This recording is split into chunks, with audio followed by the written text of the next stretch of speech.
Donc je vais créer un calque de remplissage que je vais venir placer au-dessus du calque du cheval et l'écrêter.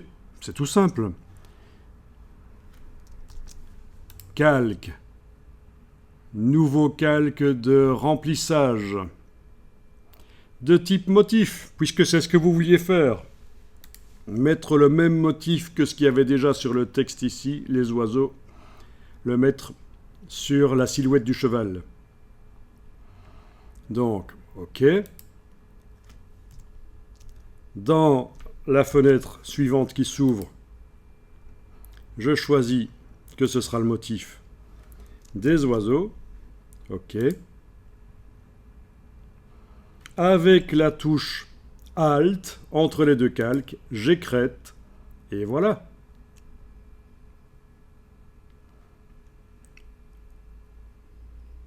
Les motifs d'oiseaux sur le cheval. Ok, le texte fruit, je vais le déplacer un peu plus loin là. Le cheval, voilà.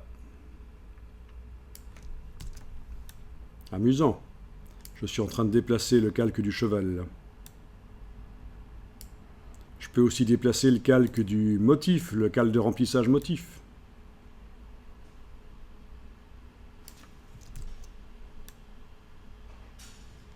Ou déplacer le cheval.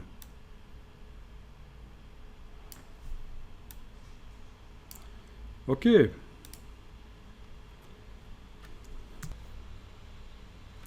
Si je double-clique sur le calque de remplissage, je vois qu'il y a une option liée au calque, mais apparemment ça n'a pas l'air de marcher comme je pense que ça devait marcher, parce que je voudrais pouvoir bouger les deux en même temps, d'accord? Parce que là, on est d'accord. Si j'active le calque de remplissage, j'arrive à bouger le motif. Si j'active le calque du cheval, c'est le cheval que je bouge. Mais si je veux bouger les deux en même temps, ben, il y a plusieurs solutions. On peut les activer tous les deux.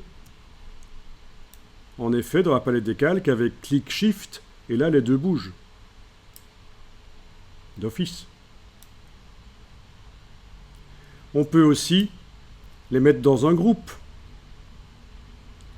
Voilà. Et puis il y a ceci. Alors ceci, normalement, vous ne devrez pas l'utiliser, mais vous allez quand même le tester maintenant. C'est le chaînage de calque. Quand on clique sur la petite chaîne ici, on voit des chaînes qui apparaissent là. Et quand on déplace n'importe lequel des deux calques, n'importe lequel peut être activé, l'autre va suivre parce qu'il est chaîné. Voilà.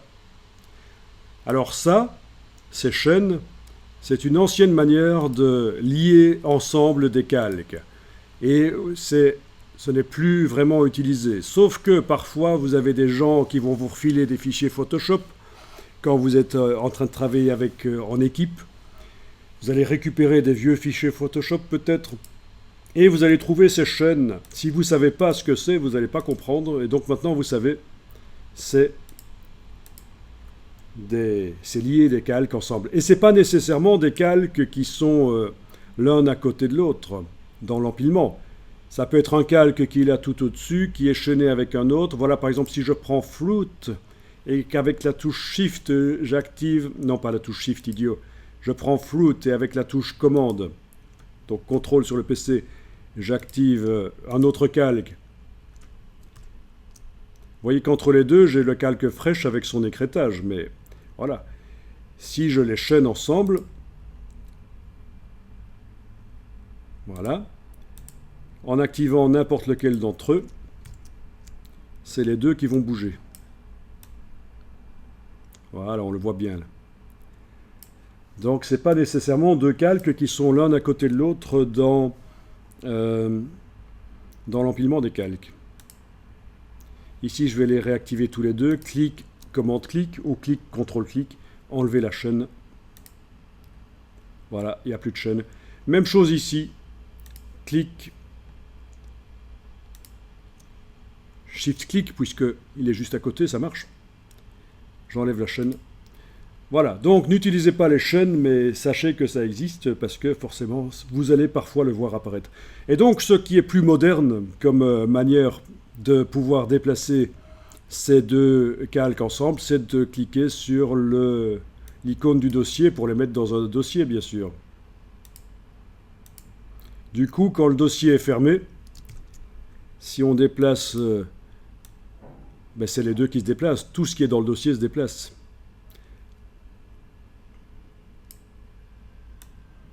Logique. Et attention au gros piège de l'outil de déplacement. Si ceci est enclenché, sélection automatique calque, si la sélection automatique est enclenchée pour le calque, même si vous avez bien fermé le groupe, si vous essayez de le déplacer, il est probable qu'il n'y a qu'un des calques qui va se déplacer. Ah tiens, il m'a sélectionné les nuages. Oui, j'annule. Oui, gros piège, hein. Les nuages, ils occupent quasiment toute l'image, même si on ne les voit pas visuellement. Donc vous voyez, ça pose des problèmes. Allez, je vais enlever ça pour vous montrer que... Ah, ben cette fois-ci, c'est l'autre texte qui s'active. Le Colorado Springs. Ok, je l'enlève de l'affichage. Voilà. Donc, bel exemple. Le groupe est fermé. En principe, ça déplace les deux objets, mais quand j'essaye, ça ne marche pas. Parce que on a sélection automatique qui est enclenchée, c'est le gros piège. Donc en fait, on ne l'enclenche que quand c'est vraiment utile, la sélection automatique de calque. Donc, voilà. Alors quand est-ce que ça peut servir, la sélection automatique de calque? Quand on a énormément de petits objets sur un photomontage et on n'a pas le temps de chercher sur quel calque ils sont, eh bien c'est très pratique. En enclenchant ça, en cliquant sur l'objet, le calque va s'activer. Voilà. Donc c'est pas un truc pourri, c'est un truc utile, mais qui peut nous pourrir la vie s'il est enclenché au moment où on ne veut pas l'utiliser. Ok, ok. Donc je vais réafficher les autres calques. Bien. Donc, le groupe avec le motif déplaçable si on ouvre le groupe, agrandissable si on double-clique sur la partie gauche du calque de remplissage et qu'on modifie l'échelle, bien sûr.